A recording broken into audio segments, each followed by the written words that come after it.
Good evening Channikbug, this is CBC Evening News. The headlines for tonight.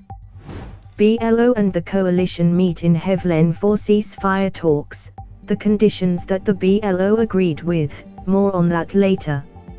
A bilateral meeting between President Nigel and President Klovinsky of Landover, the two heads of state discussed some deals. Channikbug is going to the moon. Carson's Project Lunaria is planned to launch next month, yet Channikbug is not the only one going to the moon. 3 people arrested for possible espionage on Channikbug. Multiple items recovered according to SIDA and CBI. For our foreign headlines. A new drone strike in Moscow, none reported killed. West African leaders are threatening the junta in Niger with military force if it does not back down. And Iran shuts down due to scorching heat, with cities in the country reporting on average 40 degrees Celsius.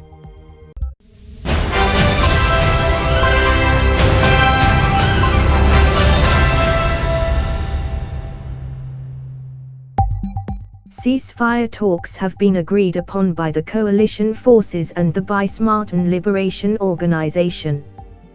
The meeting between the two sides took place in Hevlen, Thrice Islands. Sarah Fair is live right now in Hevlen.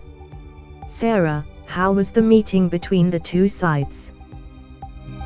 Sally, the ceasefire talks with the BLO has been quite productive for the coalition as the BLO agreed to certain conditions.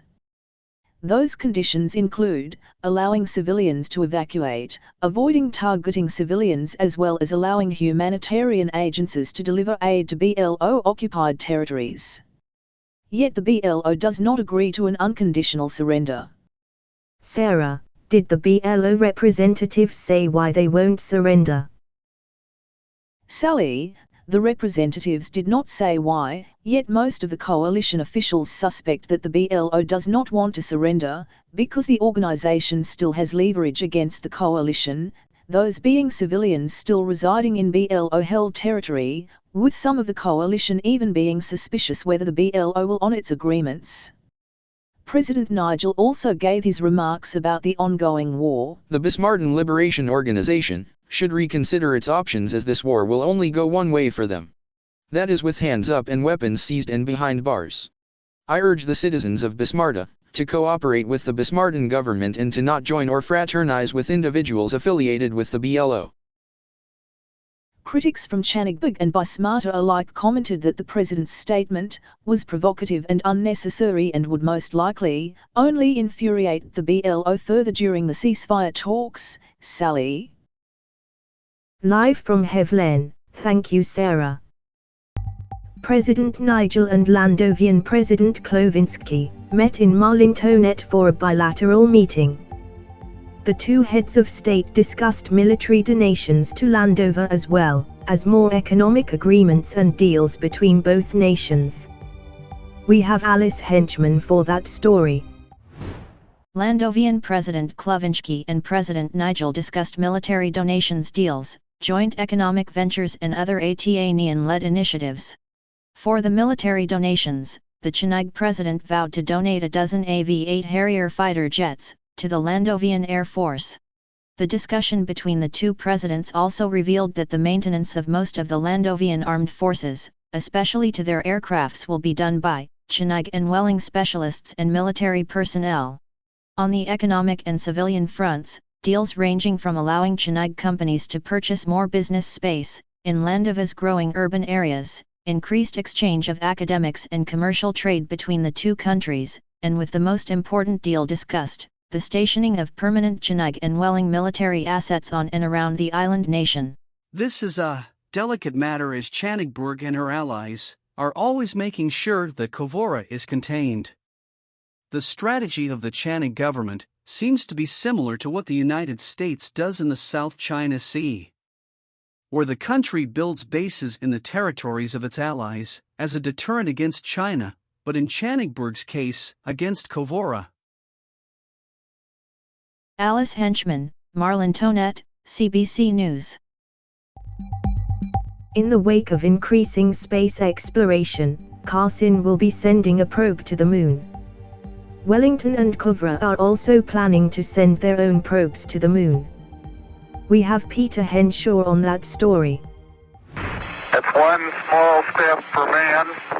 The 20th of July, 1969, Neil Armstrong and Buzz Aldrin were the first humans to set foot on the moon. Now Carson plans to further study the moon with its Project Lunareer. Lunareer 1, according to Carson, is planned to launch on September the 7th this year.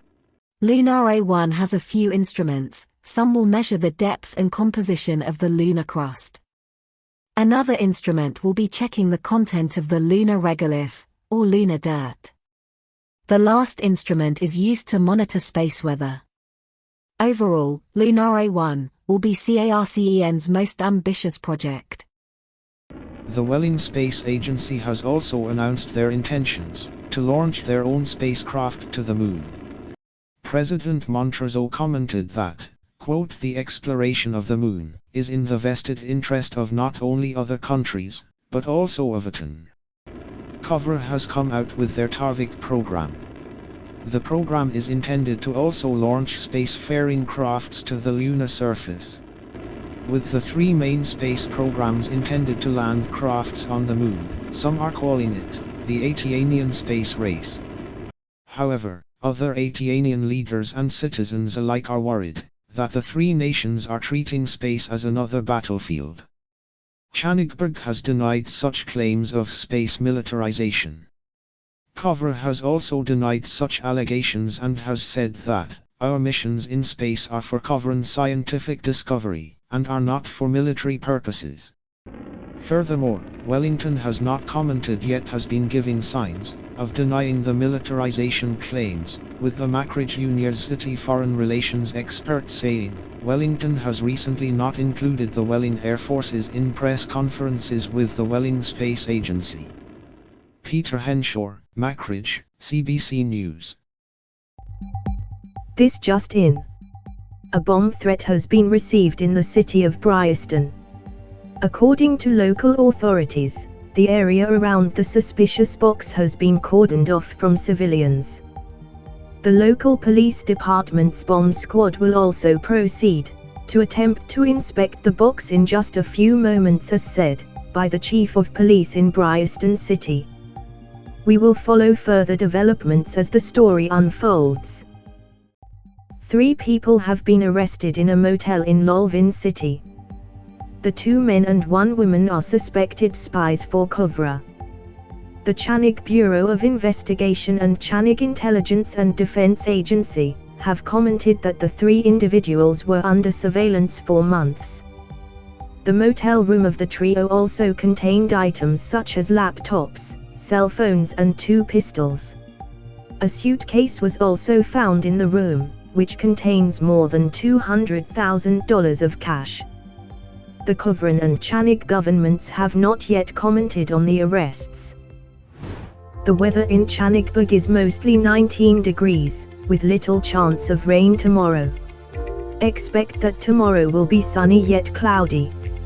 Meanwhile, it is around 24 in Melvinburg, with little chance of rain. It will be mostly cloudy around Melvinburg. A drone strike just hit Moscow today, with a skyscraper being hit.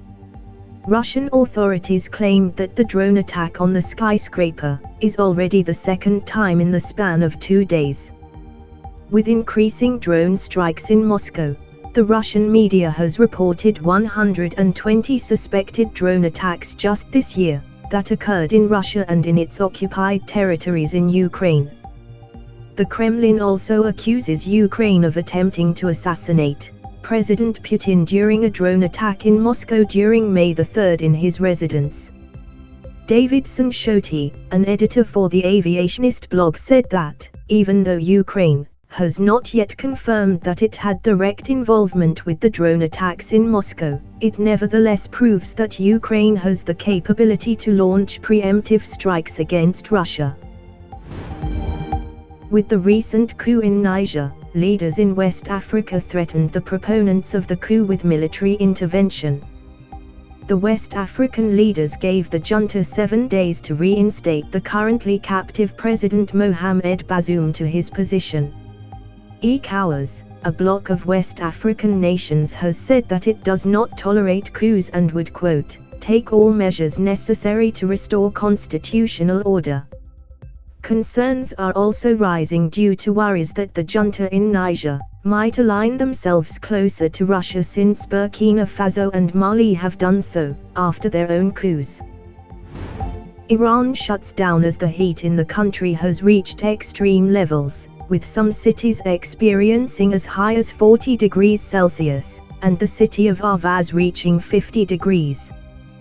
The city of Ahvaz also registered the hottest day in Iran with a scorching 53 degrees.